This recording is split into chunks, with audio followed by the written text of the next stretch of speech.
Hello, everybody. It's been a while, so I thought, hey, why don't we kind of like reconnect on chat? Maybe get you on stage if you want. By the way, send me a message, private message on LinkedIn. I'm gonna open here a separate window so that I check it out. And while we wait for people to tune in, I think that the idea for was a bit to show you some mixed reality action. So that's something that we don't see maybe very often because again, um, augmented reality headsets tend to be sometimes a bit not really accessible, like HoloLens and so on. So my idea was just to share some mixed reality action, and let me share my screen so that I can get some footage here. And so the idea is, have you guys tried or explored mixed reality before? If you have a Quest, you can already, right? And this is done with the pass-through mode. So what you're seeing here is a little bit of ShapesXR and our latest update. So one thing is that once you are in the menu, you can just activate pass-through, and this is what you have. So maybe quick question to the people that are now tuning in: who are you guys? Where are you tuning in? Where are you from? And have you actually managed to record and or cast your mixed reality feed from the Quest? And especially now you see me doing this actually wireless, right? So I'm not even connected to the PC. So if that you have any questions or you have tried successfully or unsuccessfully, let me know. But this is how now I'm doing it, casting the pass-through via the Quest using an app. So what is this pass-through update about? And by the way, if then you ask any question, I'm going to answer and interrupt this little conversation. But what you have here is now I am in pass-through mode, so I'm actually moving around, and then I can start adding digital content on my space, right? So I could, for example, put some basic shapes, or I could use any of the assets that I've imported. For example, this pretty astronaut that now it's going to show up in a scene. And here you go. You can start then creating and moving and mixing, arranging content around. I see some question here. Hey, hi Niraj from Nepal. I'm from Barcelona, Spain. Hi Nashi, nice to see you. And do you have a Quest? Have you tried to go in pass through? Right. So try it out. Let me know how that goes. And I think actually there might be some people from YouTube that I think I haven't enabled. So let me just check super quickly so that they can also ask question. Let me just try one quick thing. Apologies for this. Let me go in. Yes. So now also the people from YouTube should be able to ask question if they want to. So please go ahead. Apologies. But as I was saying, so now you can start adding digital content in your space. So if you do have a Quest, you can just download ShapesXR and try it out. Now, this is one of the thing that you can do. But of course, one of the things that is interesting to do is build a little storyboard, and that's what these stages are actually for. So if you duplicate a stage and move this one, and then you can again do it again, and then again maybe do this and add a little bit of jumping to the mix. So I am adding a little bit of something like that. Then I can do it again and again, and then here add a little bit of. Right. So now I can see that the astronaut is gonna play this little animation. And this is done indeed, again, just using this simple stage system that we have here, so that you can actually tell your own story and prototype your own design. Yes. So Nash is asking, can you see distances? So you cannot see in this case distances specifically in terms of unit, right? So you cannot measure centimeters. I mean, you could, for example, if I have a shape here, I can, for example, while I draw it, you see that I get this little overlay. So I know how big this is. But you cannot technically here measure how far this is. But when you are in headset, you do have a pretty good impression of how far or how close these objects are. This is a bit answering. So hi Diana, for anybody that is tuning in again. So this was a little bit of the starting. So indeed, you can start creating in mixed reality. Now, one of the other interesting aspects, so let me delete some of these because let's say that it's not relevant, and then let me start again from scratch. One thing that is interesting is this pass-through mode. In this one-on-one mode, you actually can start creating on your own space. So you see that here, for example, I have now around me this space being set up with the room set up from Oculus. So you can technically align and have, you see that now I'm trying to align the virtual board with the real one, and I am okay. So now what happened is that if right now, after I've set that up, I would like, for example, to add a big, let's say a big astronaut in that corner of the room, I could zoom out, and you see that now I have still a reference of my room. So I can, for example, get the astronaut that we have in there, and then I'm going to put it on the ground, as big as my room, and like this, let's say, for example. I can then go back to on one-on-one mode, and now I'm going to see that in that specific spots where I was, I am actually being able to see the big astronaut. So for everybody that is maybe checking this, what is this madness?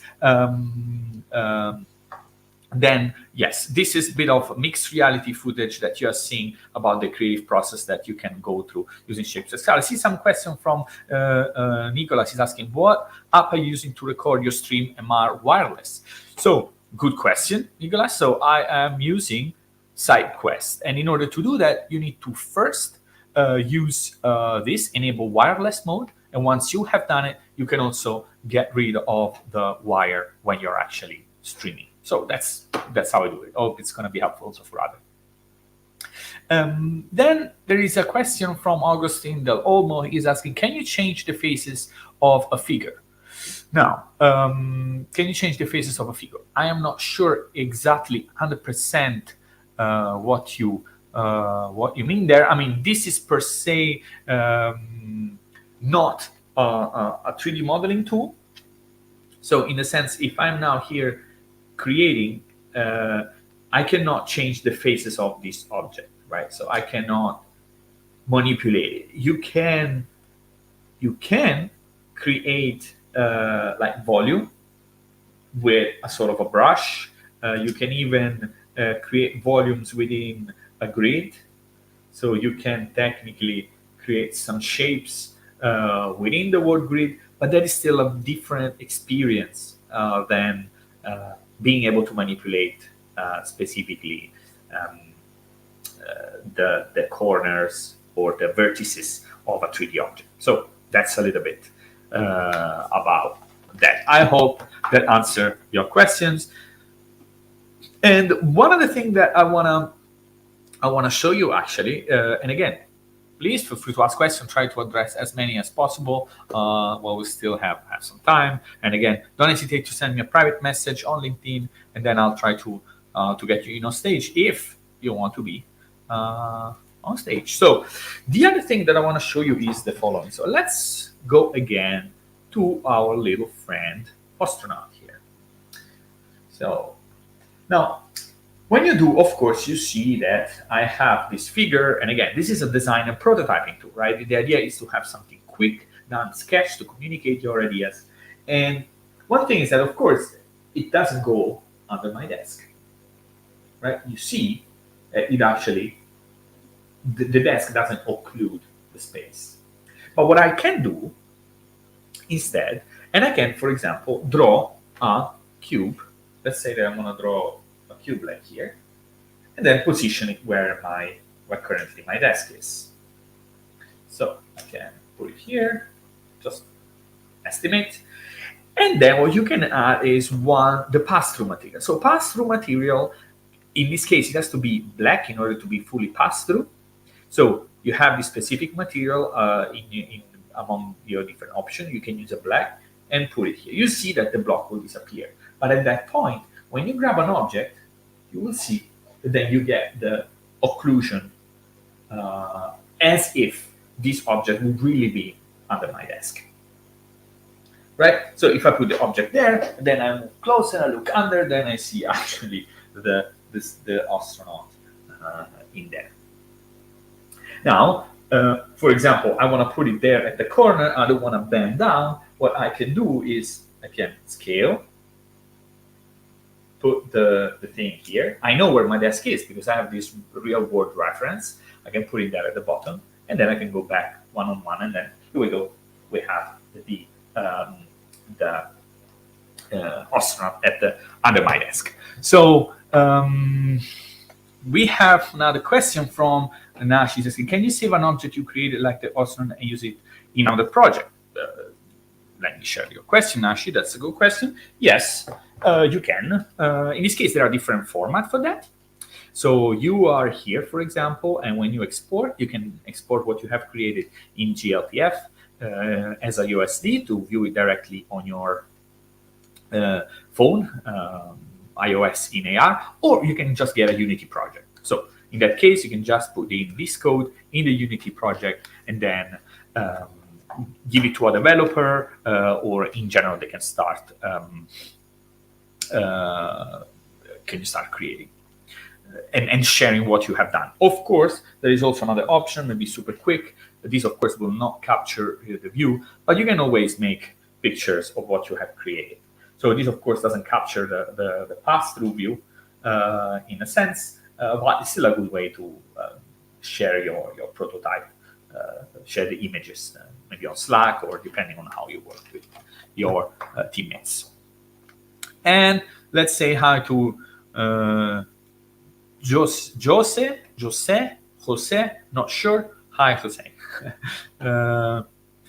Then we have another question from Augustine. It says, can you extrude layers like in Blender? No, Augustine, you can't. But if you are interested in that kind of application, I would suggest you to really check Gravity Sketch. Right, so Gravity Sketch is much more tuned for product design, like physical products. So you have much better communication, let's say 3D modeling capabilities there when compared to what you have here in Shape. That is more suited to actually create a scene. But thanks for asking. So Pamela likes it. This is so cool, awesome. Pleasure. You can just get it on the store if you want. But in general, mixed reality wise, this is what we're here talking about, and I'm going to show you some concept and some of the things that we have done. Hi Donald. Hi Donaldy. Hi. Hello Donaldy.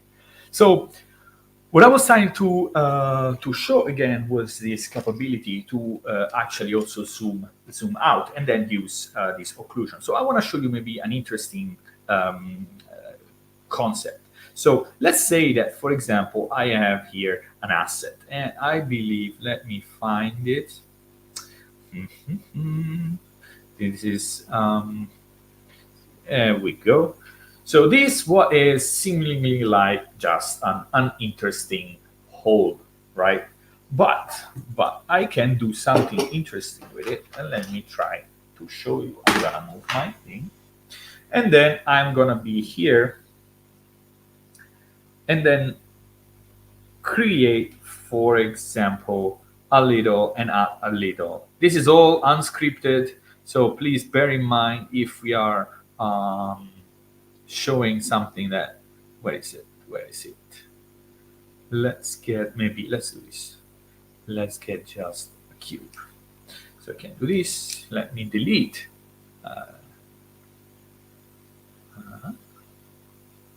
So I'm gonna now add a little box under here. Let me, all right, I passed through it. Right, here we go. Now, I can add a little box in here, make it of a specific color.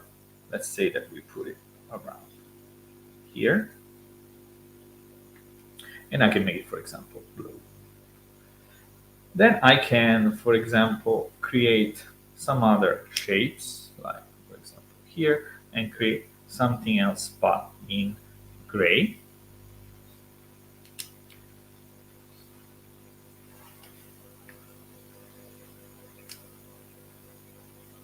All right. Bear with me a second. There we go. Move these to the same level. This one like this. And now we make a big group out of this. That's it. We move it then down. And the reason why I have done this is because then if I add the pass-through material to everything that is in here,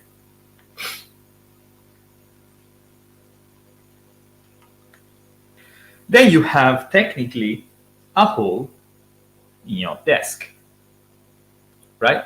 And you can make, if you want, using the stage system, this hole to grow bigger. How do you do that? You go here, and then you make it a little bit bigger. Then you go here, and you make it a little bit bigger. And now what you have is that literally you could simulate like a hole opening up in your desk. Let me just move this.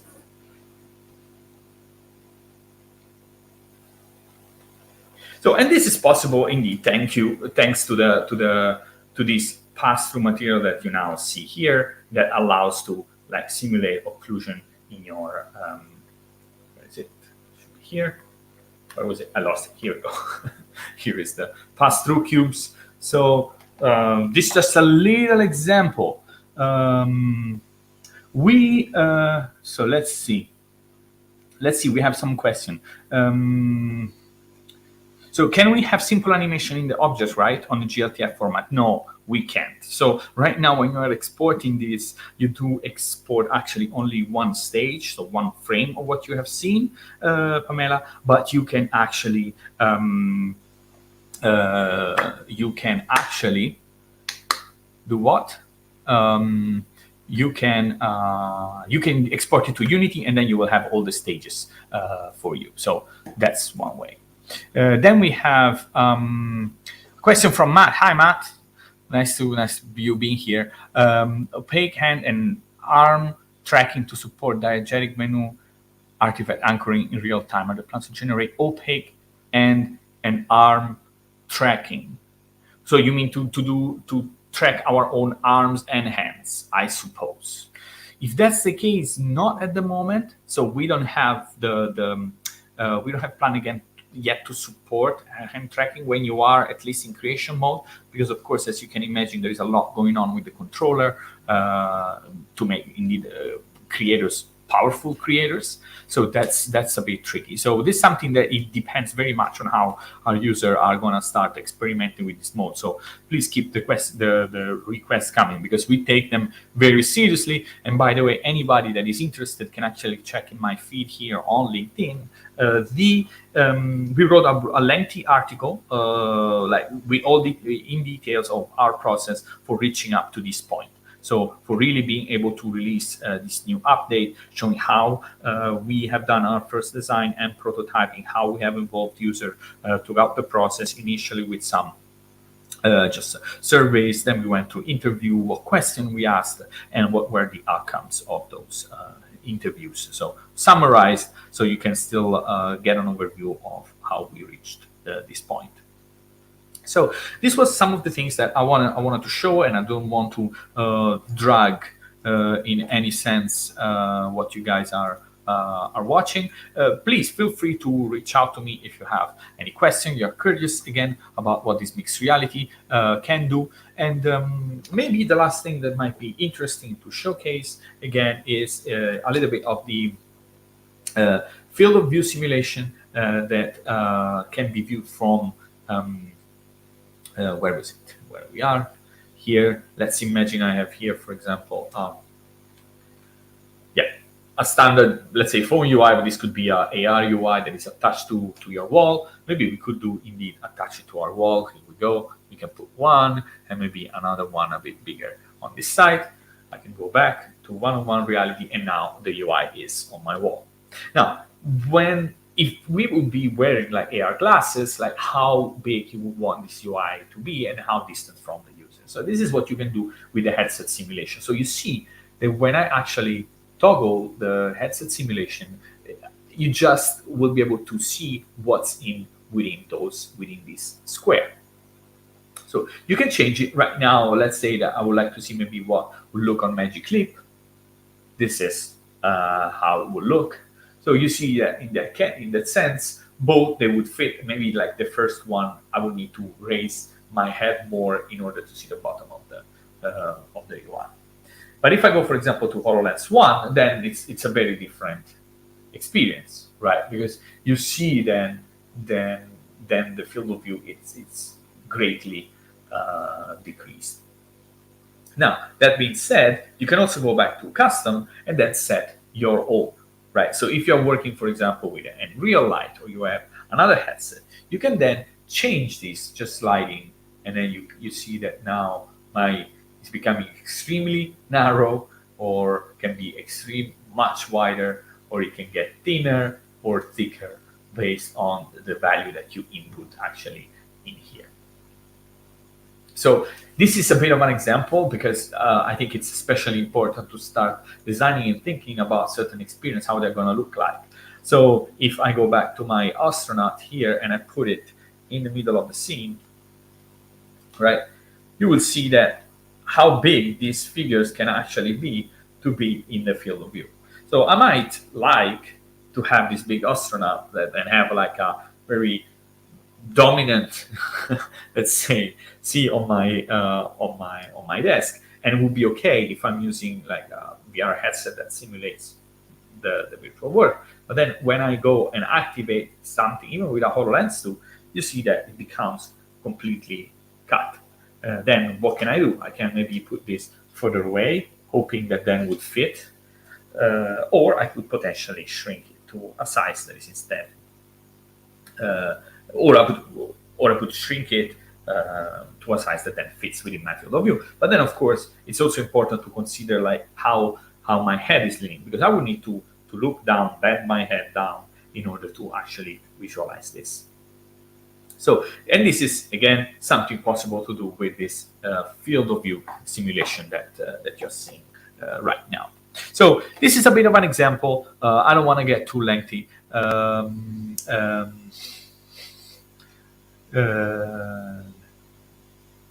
So, and I would say to end up with this comments from Nicholas: pass-through and occlusion materials for prototyping MR are the game changer. The only limit now is your imagination, creativity.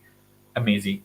Thanks, Nicholas, for the kind words. And I would like to say goodbye to everybody. Feel free to drop me a message if what you see interesting, you have any follow-up questions about how I've done any of this, and then let's connect.